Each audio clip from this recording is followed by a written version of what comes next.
It's B to S time, back to school for thousands of South Carolina children. And getting started on the right foot is one of the best ways for year-long success. Let's welcome Lori Estep, Chief Academic Officer for Dorchester District Two. Good to have you with us. Thank you. So you say that a parent is a child's first and best teacher. So tell us a little about why that is.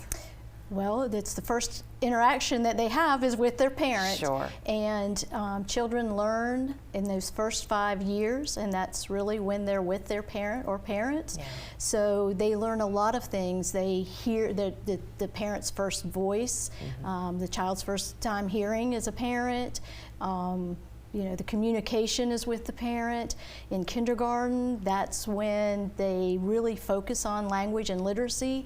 So again, a parent really is the first teacher as well as the most important teacher for setting that foundation. Most definitely. And before we got started here, I was just telling you about an anecdote of mine when before I started school, my mother, she'd go to the toy store, she'd buy these workbooks and she'd force me to sit down and to fill them out.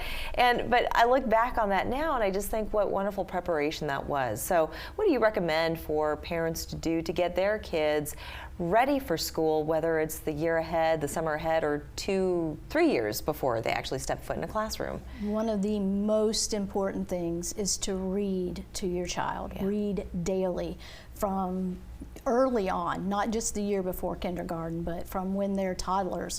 Yeah. Reading every day. There's a research study out that shows that if a parent reads every day, even one book to their child, by the time they reach kindergarten, they know about 300,000 more words than what a child who has never read to before they turn 5. Oh. Again, that goes back to those first 5 years are so important to a child to hear and to communicate with the language, and so that's the absolute #1 thing is to read to your child daily. It can be anything. It can be a children's book, it could be the newspaper, but just them hearing those words and interacting, because a lot of times when a parent does read to a child, there's other things going on. They're looking in their eyes, they're learning how to hold the book the right way, they're looking at pictures, they're communicating back and forth. So that's the most important. I appreciate the fact that you're mentioning books, because we're so online these days and all we seem to do is to look either at a tablet or a computer screen. So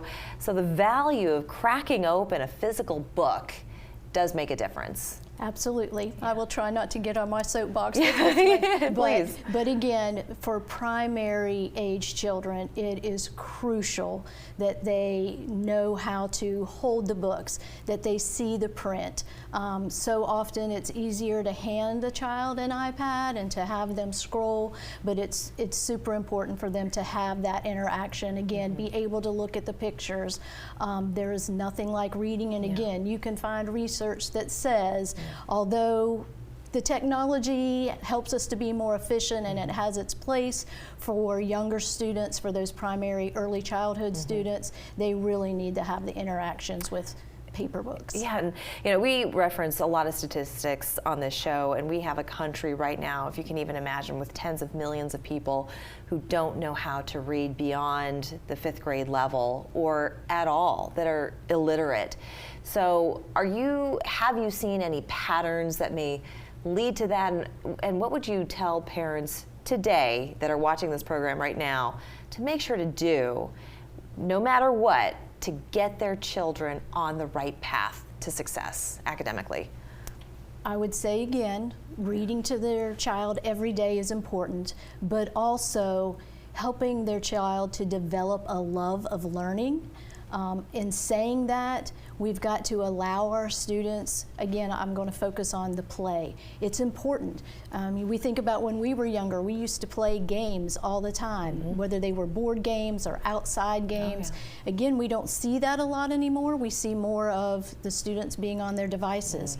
I would encourage them to also help their child to develop independence, learning how to dress themselves, learning how to solve easy problems, having them learn to write their name. All of those things, again, I keep going back to when we were younger.